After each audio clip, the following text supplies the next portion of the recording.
El panel nos acompaña Daniel Otaro, el vicepresidente regional del Colegio de Profesores y Profesoras. Muy buenas tardes, Daniel, ¿cómo estás? Hola, buenas tardes, Denise. Aquí estamos, muy bien. Qué bueno. Vamos a hablar particularmente de un tema actual que tiene que ver con los resultados del CIMSE que se entregaron hace muy poco tiempo y que tuvieron cifras con unas bajas históricas también para lo que representa, cifras que por ejemplo no se igualaban desde el año 2012 y que también tienen relación un poco con la pandemia. ¿Cómo lo analizan ustedes desde el Colegio de Profesores y Profesoras, Daniel? Bueno, primero que todo nosotros históricamente le hemos hecho una crítica al CIMSE, ¿ya? Porque primero decimos que no ha sido un instrumento de evaluación como tal, no es un instrumento que permita evaluar los progresos, ¿cierto? Tomar decisiones para la reflexión pedagógica, para mejorar, ¿cierto?, los procesos educativos, sino que más bien ha sido un instrumento de medición, ¿ya? Ha sido un instrumento de medición neoliberal de la educación de mercado, ¿cierto?, que más bien ha tenido una lógica que ha basado, ¿cierto?, su ejercicio más bien en el miedo, en la presión y en la sanción de los resultados, ¿ya? Entonces es un instrumento punitivo. Eso es lo primero que hay que reflejar acá. Hay evidencia científica de que el CIMSE en Chile debe desaparecer, ¿ya? Históricamente los resultados, si uno lo ve del CIMSE, han sido malos, ¿ya? Claro. Pero porque precisamente el CIMSE obvia mucho de lo que es el contexto de los estudiantes, su situación socioemocional, si es que hay un progreso en sus aprendizajes. Es decir, digamos, es un sistema de evaluación estandarizada donde a todo el país, a todos los niños del país, ¿cierto?, de todas las regiones, de esta larga y desigual franja de tierra, se les mide con la misma vara, ¿ya? Y tanto los particulares subvencionados, es decir, los que tienen más recursos con los que tienen menos recursos. Entonces, obviamente, nosotros creemos que más bien los resultados del CIMSE hoy día explican la derrota histórica del modelo de medición de mercado, ¿ya? Y que obviamente se ha basado, y principalmente esta derrota, ¿cierto?, estos malos resultados, obviamente el sistema los trata de reflejar desacreditando, ¿cierto?, el ejercicio de las y los profesores, ¿ya? Pero si nosotros entendiéramos en el contexto en el cual se dan este tipo de mediciones, podríamos darnos cuenta que los profesores no cuentan con los tiempos, no cuentan con los recursos, no cuentan con los espacios, ¿ya?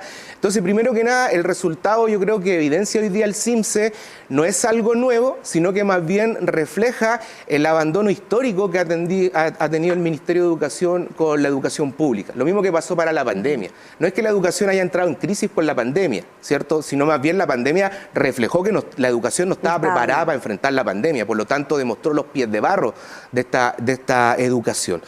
Segundo, lo que me gustaría también plantear es que precisamente el CIMSE, al expresar, ¿cierto?, la derrota de este modelo de competencia, ¿cierto?, del financiamiento vía voucher, tampoco en la aplicación en particular del CIMSE 2022, tampoco es pertinente para las miradas que se establecen en organismos internacionales ni para el contexto que estábamos viviendo, ¿ya?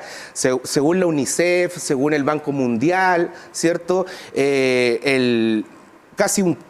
los establecimientos en Latinoamérica públicos tuvieron alrededor de 1/3 de las clases en lo que es la pandemia. Y si bajamos un poco más a Chile y empezamos a ver los datos, en el 2020 un 70% de las clases en el año presenciales estuvieron, o sea, no existieron, ¿cierto? Y ya pasamos al 2021 y también tenemos una cifra alta que es un 59%, ¿ya? ¿Qué es lo que recomendaba en este caso el Banco Mundial? ¿Qué es lo que recomendaba la UNICEF y otras organizaciones internacionales? Que la prioridad de los gobiernos debería estar en el retorno, ¿cierto?, en la recuperación de los aprendizajes y en la contención socioemocional de las comunidades escolares, ¿ya? El CIMSE es un instrumento que atenta contra todo eso. ¿Por qué? Porque el CIMSE mantiene a las comunidades escolares bajo una presión, bajo el miedo, por lo tanto, emocionalmente las y los estudiantes, las y los profesores están bajo una constante presión porque pueden ser castigados, porque van a desfinanciar, porque pueden cerrar la escuela, porque esas son las consecuencias, digamos, del CIMSE, son punitivas, ¿ya? Por lo tanto, se hizo todo lo contrario. Ya no sé, de hecho el CIMSE hace rato, no solamente este año, que viene reflejando que los resultados no sirven para tomar decisiones, vienen muy descontinuados, son muy difusos, porque no recogen, ¿cierto?, la mirada de los estudiantes que tienen necesidades educativas especiales, no contextualizan dónde se está aplicando el instrumento y además generan este agobio, ¿cierto?, psicológico, de presión hacia toda la comunidad educativa. Por lo tanto, el CIMSE en sí mismo atenta contra toda política, ¿cierto?, de volver a abrir la escuela, de volver a recuperar la educación. Entonces nuestra crítica está principalmente allí. No que digamos que no hay que evaluar, nosotros somos profesores. Pero de una manera que se adecue también a los contextos, que es lo importante que decías, porque Chile es bastante extenso y todos los colegios tienen contextos distintos. Al aplicar una prueba, por ejemplo, un colegio particular subvencionado que cuenta con más recursos a un colegio quizás, por ejemplo, no sé, un rural que no cuenta con esa cantidad de recursos, ni como tú bien decías, el tiempo de los profesores y las profesoras para aplicar todas las enseñanzas necesarias, estandariza al final una prueba que no tiene mucho sentido. Exacto. O sea, para lo único que tiene sentido esta prueba, y con esto soy súper claro en decirlo, es para el mercado educativo. Porque con esto el mercado educativo va a seguir justificando que la educación pública es mala, el Estado va a seguir subvencionando, ¿cierto?, a todas estas agencias, ¿cierto?, privadas, externas, para seguir, ¿cierto?, creyendo que el CIMSE es la salida hoy día a los problemas educativos. Entonces también es perverso lo que se puede generar con estos resultados, ¿ya? Es perverso lo que Nosotros decimos desde acá que los resultados reflejan, ¿cierto?, la derrota del modelo educativo de mercado. Pero el mercado va a decir que esto sigue expresando, ¿cierto?, el descrédito de la educación pública porque las y los profesores no estamos haciendo nuestro trabajo. Claro. Pero cuando empezamos a mirar, ¿cierto?, cómo están los establecimientos, las realidades en sus particularidades, nos damos cuenta, ¿cierto?, de que el CIMSE no es pertinente para la educación pública, menos para el momento, ¿cierto?, que estamos viviendo hoy día, ¿ya? Porque, insistimos, no considera lo socioemocional. Por ejemplo, no consideró la priorización curricular que se hizo, ¿cierto?, en pandemia, ¿ya? No consideró, por ejemplo, el progreso de cada estudiante. Claro, que fue obviamente distinto en cada uno. Fue distinto en cada uno. Entonces, por eso que creemos que el CIMSE hoy día de verdad debe desaparecer. Chile hoy día, en el contexto que estamos, tiene que sentarse, ¿cierto?, a pensar, a debatir con todos los actores, ¿cierto?, de la educación para ver cuál es el sentido que le queremos dar a la educación. Porque en definitiva ahí es donde está el problema.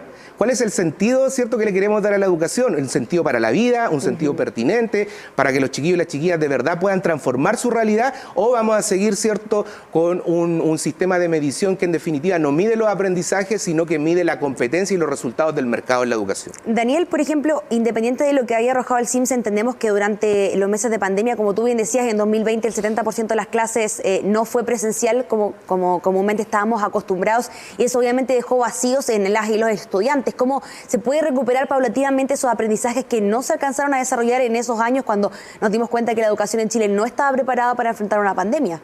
Bueno, primero, insisto, esto llama hoy día a una reflexión como sociedad, a una reflexión, ¿cierto?, donde las comunidades escolares tienen que tener, ¿cierto?, no solamente un rol consultivo, sino que tienen que tener hoy día un rol que sea deliberativo, que sea vinculante, porque ahí es donde realmente está la realidad. O sea, hoy día lo que estamos viendo a través del CIMSE no es la realidad. Ya detrás del CIMSE hay una realidad que es mucho más compleja. Entonces hoy día nosotros decíamos que precisamente, ¿cierto?, las organizaciones internacionales también lo plantean. O sea, hoy día está todo en lo socioemocional. De una u otra manera, ¿cierto?, como los niños y las niñas, ¿cierto?, los jóvenes y los adultos, porque tenemos una educación de jóvenes y adultos también, ¿cierto?, reflexionamos, ¿cierto?, las problemáticas de la sociedad, cómo podemos buscar solución entre todas y todos, porque hoy día el tema está en cómo nos cuidamos, algo tan relevante, ¿cierto?, que es la vida, ¿ya? Nosotros creemos que también eso debe ser parte, ¿cierto?, de la educación, y que en definitiva lo que dejó la pandemia fue precisamente que el sistema de educación, ¿cierto?, no está educando a la gente para la vida, para enfrentar, ¿cierto?, los desafíos, etcétera. Entonces nosotros ahí donde, por ejemplo, creemos que no es suficiente, pero imagínate, para la pandemia se aplicó el diagnóstico integral de aprendizaje, que era el DIA, se llamaba, así se llamaba. Y ese diagnóstico precisamente buscaba ir monitoreando los aprendizajes, pero también estaba centrado, ¿cierto?, en lo socioemocional. Cosa que hoy día, ¿cierto?, el CIMSE no está considerando. Entonces nosotros decimos, hay que evaluar, sí, por supuesto que hay que evaluar, pero hay que evaluar para mejorar, hay que evaluar, ¿cierto?, para tomar decisiones pedagógicas, hay que evaluar, ¿cierto?, no con un carácter punitivo, sino que hay que evaluar, ¿cierto?, para poder revisar nuestras prácticas, para poder ver en definitiva cuál es el sentido que tiene que tener el currículum hoy día. Entonces, yo insisto, lo que demuestra hoy día el CIMSE, en definitiva, es la derrota, ¿cierto?, de la medición neoliberal que durante estos últimos 30 años, ¿cierto?, ha operado en Chile. Daniel, dentro de esta misma línea y a nivel general en la educación, ¿cuáles son los desafíos pendientes que tiene el sistema educacional en nuestro país a nivel general? Bueno, en nuestro país a nivel general, primero tiene que transformar, ¿cierto?, el carácter que tiene la educación. Ya la Constitución de los 80 hoy día reconoce la libertad de enseñanza por sobre el derecho a la educación pública garantizada de todas y todos. Es decir, se reconoce primero, ¿cierto?, el derecho a lucrar en la educación, porque cuando hablamos de libertad de enseñanza, que suena muy bonito, pero en definitiva de lo que estamos hablando es de libertad de negocio. Es decir, que cualquiera puede, ¿cierto?, levantar un negocio con respecto a la educación y el Estado además le da un trato preferencial a lo particular subvencionado antes que a lo público. ¿Ya? Entonces hay que superar la concepción, lamentablemente en la propuesta que fue rechazada en nueva Constitución se avanzaba por fin en cuáles son los principios, los fines de la educación por los cuales, ¿cierto?, se tiene que desarrollar. Hoy día no tenemos fines y principios de la educación como un derecho social garantizado. Hay que avanzar, por ejemplo, que también tiene que ver con el SIMS, hay que avanzar en el sistema de financiamiento. Nosotros hoy día tenemos un sistema de financiamiento vía voucher, un financiamiento a la demanda, ya a la asistencia, digamos, media.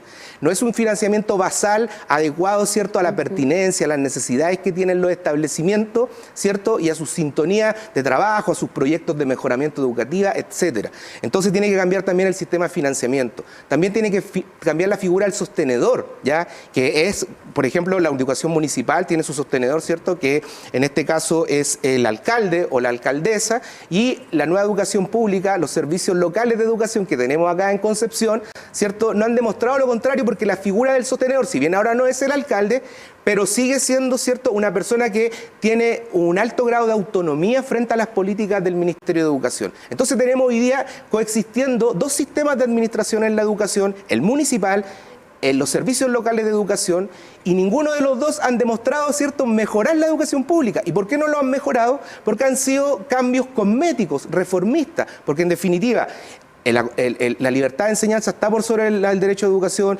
está el financiamiento vía voucher, está la figura del sostenedor, y si nos vamos al servicio local de educación tenemos esos tres pilares que en definitiva son los tres pilares que sostienen la educación de mercado. ¿Y qué es lo que hace el SIMSE? El SIMSE lo que hace es precisamente medir, ¿cierto?, esta educación. Entonces seguimos dando vuelta en algo que en definitiva no tiene ningún sentido para las vidas cotidianas de las y los chilenos.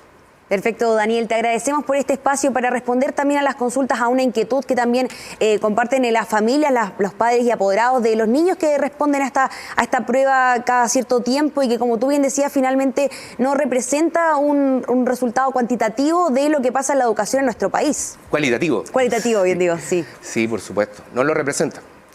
Te agradecemos, Daniel, y te despedimos también en esta tarde. Muchas gracias por estar con nosotros. Ok, muchas gracias a ustedes, gracias, Denise.